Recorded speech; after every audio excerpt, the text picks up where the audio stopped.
Just stealing, like he said, dogs and pet bulls to, I'm full flat. Like I said, 13, I was convicted of attempted murder already. I got sentenced to prison. Oh shit! At what age? At 13 years old. 13. So what led you into this situation? Can you break it down a little bit?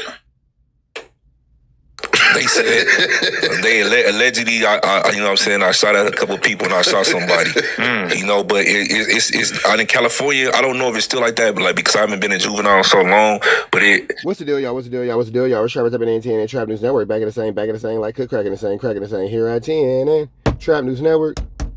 It's that good news you can use. Get knowledge, you're not finna get nobody's college. Big dog. Tap in with the tap in. Make sure you hit that like, hit that comment, hit that good subscribe button for everything we got going on here at 10 and Trap News Network. It's that good news you can use. That good knowledge you're not finna get in nobody's college. Big dog. We got Sporty Face in the mix, giving us his dissertation about what's going on about catching a body at 13. Sporty Face is Fo Extra's cousin, so big shout out to them. Glad he's free. Big love to the gloves. Let's jump into this content. Let's get into it. Let's go. It's different. It's a lot different. You remember, like juvenile, did you ever get a chance to go to trial or anything like that?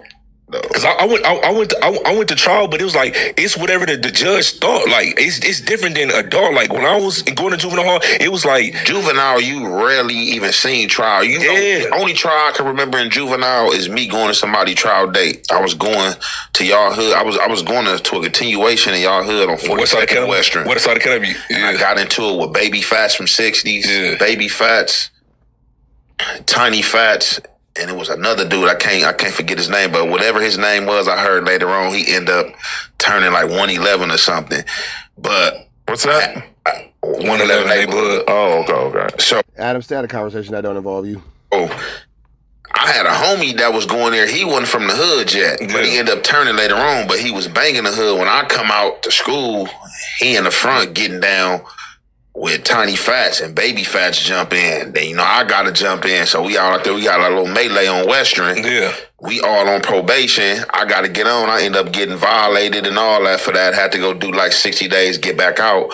But they subpoenaed me to go to East Lake Juvenile Hall Court to try to get on the stand and testify against baby fats. And I got them saying, it's like, man, like, nah, I ain't see nothing. I don't know nothing, blah, blah, blah. And they threw the case out on him and let me go on about my way. Yeah, but it was kind of different. Like, you really couldn't I want to take a deal with it. It was just whatever the judge sentenced you to. I don't know if it's still like that, but it was like that definitely when I went to So anyway, they ended up giving me 3.5 years. So at 13, I had a prison number, and then 14, I was in Fresh C. Nellis. I hit YA Fresh C. Nellis at 14 years old, and then I ended up paroling when I was 17. Well, a couple of days before I was 17. Yeah, 17. Did doing all this time make you like a much worse kid? Absolutely. Yeah. Yeah, because you put a child into a circumstance where a child has to now grow into adult situations or grow into adult scenarios and all that kind of stuff. Your life is on the line. It puts you in fight or flight, and it'll show you what you can be molded to be, whether it be positive or negative, because at that point, a child's mind is still impressionable, and you're being taught to be something, not the nature of who you are. Absolutely. No, 1000%. Why? Like that's just like it's prison. And you know what I'm saying? And that's why I try to teach too as well. Like, you know what I mean, in my class. But like a real rehabilitation could be in different forms instead of confinement. Because to be honest, it only made me worse. It only taught me like how to be a better criminal. Right. I never knew what it was like to make a shank or, you know what I'm saying, go bust on somebody. I'm talking about hand-to-hand combat. When I mean bust, like, you know what I'm saying, stab somebody and all that. That was my first experience with prison riots and, and stuff like that. I mean, no, prison riots. We had riots at our school, but like real, like all out riots and people getting hurt and stuff like that. So, I definitely, it made me worse. Okay. I didn't learn anything. I didn't learn anything. Wow, hey, and I got out tripping more, you know what I'm saying? Like, I made it through this, Yeah, and it's like a graduation, like, I made it through this, or I made it through that, or I went here, or I went there, and blah, blah, blah this, and blah, blah, blah that. You feel me? Then it become a little bit more like, well, I've graduated. You feel me? I'm now one of them dudes that can go through anything. I've survived this in the California Youth Authority. I've survived this in juvenile hall. Now I'm finally finna make it into the penitentiary situation, and I'm ready for it because the same people who I've been watching in the juvenile halls and the youth authorities, the same people I'm now dealing with in the penitentiary system. You come out, you got more respect. Striped up. Stripes. Striped up. You know what I'm saying?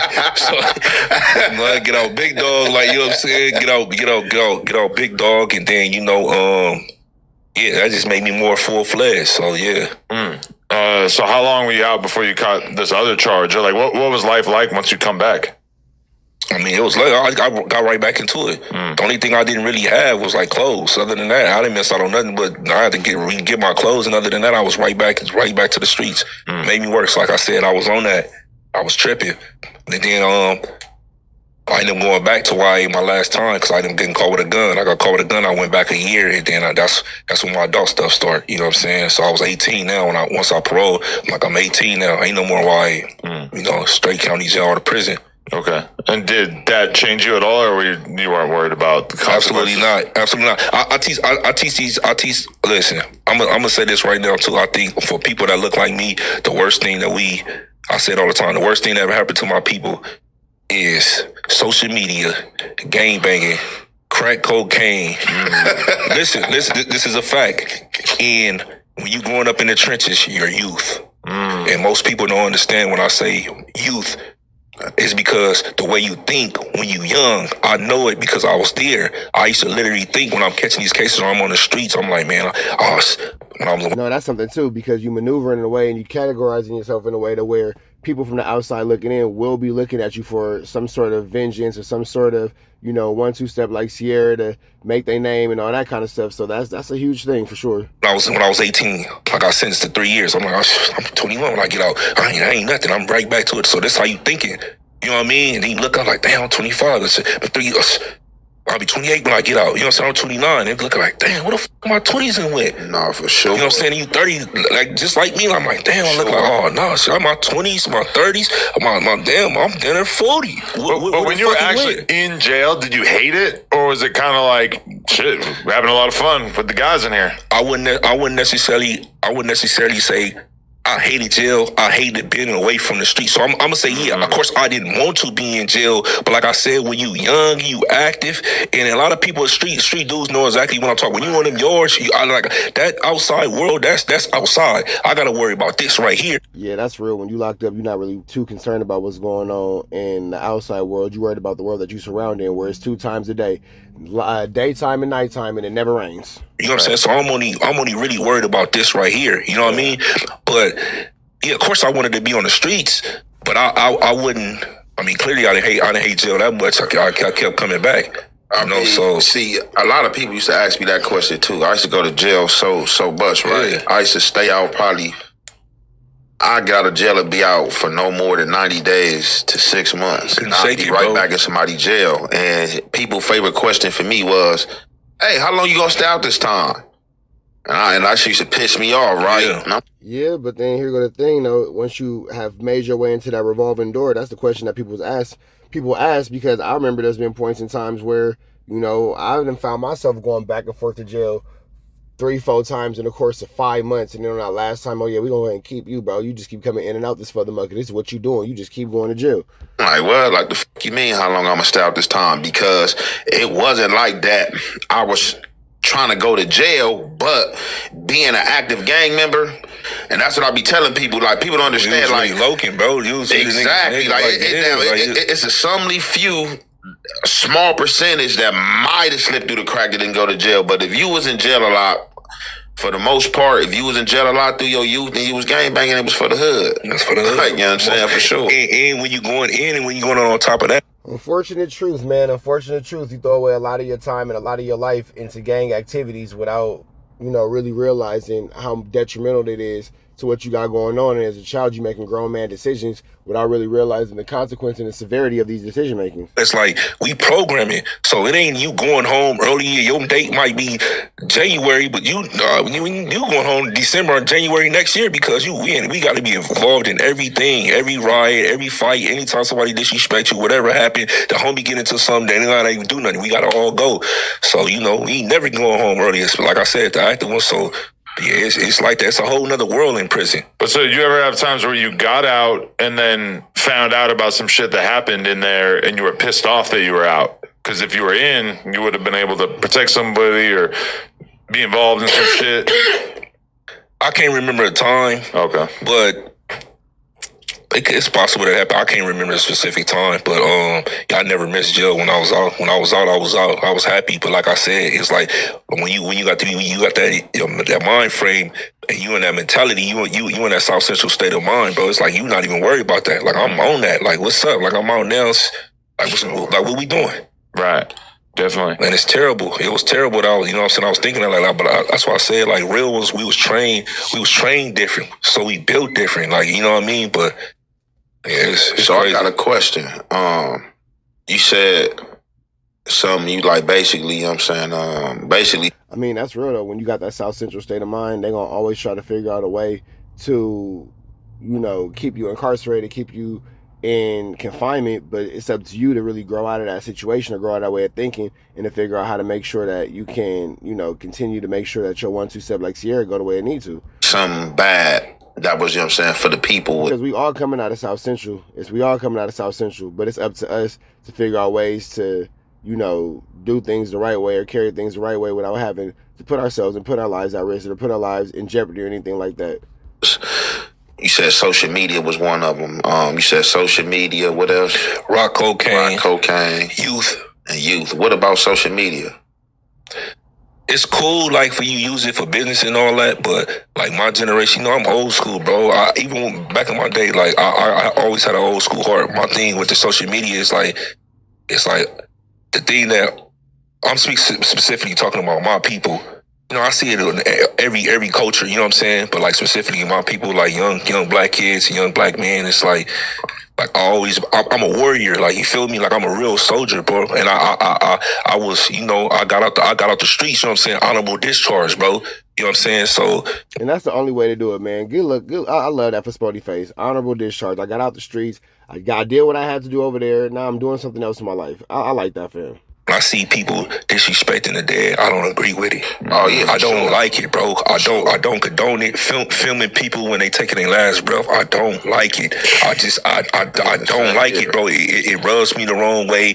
You know, it's all that. Like, you know, they be like, all right, forget them, all that. It's cool, but like if that man, like he died. Like, let him rest in peace, bro. It don't matter what side he from. It be things like that, or people just woofing like, you way in Palmdale, Lancaster. You, this, that. And you causing frictions for the homies that's really in the hood. Yeah. So by you tagging these people, you antagonizing these dudes across the way, you sending them over to the homies. Now the homies getting smacked. If you haven't checked out everything for... Yeah, that's very true. Sporty Face made a beautiful point. We up out of to the next one, though. Y'all know the deal, man. There's red dots to the left. Y'all know the rest. And, of course, it's free Avenue Angel until he's free. We are gone.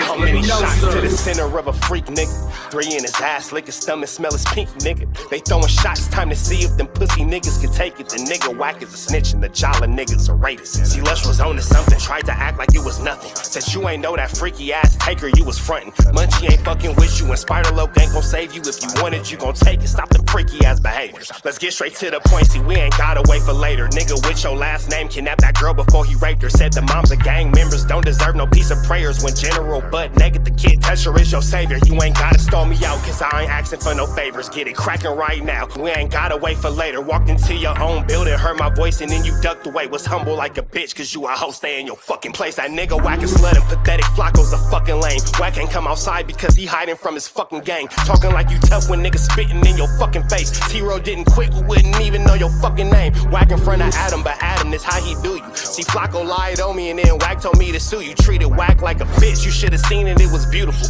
Now every single week that nigga jolly on my pupil. Is it Fred or is it Frederick? Is it Dave or is it David? All thighs on me. Flocka belly, now you famous. Type of creep nigga is you. How are you and Dave related? Nigga, no means no. You should've told him not to take it. I'm really in the field, you niggas stuck inside the matrix. From BET to the Knicks, down in Compton where your face is. That nigga real jolly got some freaky ass cases. Tryna fake fight Lush cause Adam wanted you to face. You wanna be like academics, making videos like point and shoot. You and Dave the same ass lame. We know the fucking truth. Brick ain't say this shit is a play, cause he don't fuck with you. He not gon' get involved when them real shooters come for you. If you grew up in the land, them thirsties, they would've humbled you. Grew up with them lions, I promise they would've hunted you. I get disrespectful, the next time I'ma punish you. You dirty fat bitch, I swear to God I see the bum in you. Niggas say they shooters till it's time to bring them guns out. Loose can't read and Whack lost his wife to Clubhouse. Treat Whack like a bitch, mark him out before he snitch again. Flocka, when I see you, I'ma show you the type of bitch you is. Niggas say they see me, they pullin' blick out. I promise that this Glock can make you sit down. Drum with a cooler, one for you, one for your brother. Wrap the string around the mop, sound like your dumbass when you stutter. Swear to God, nigga.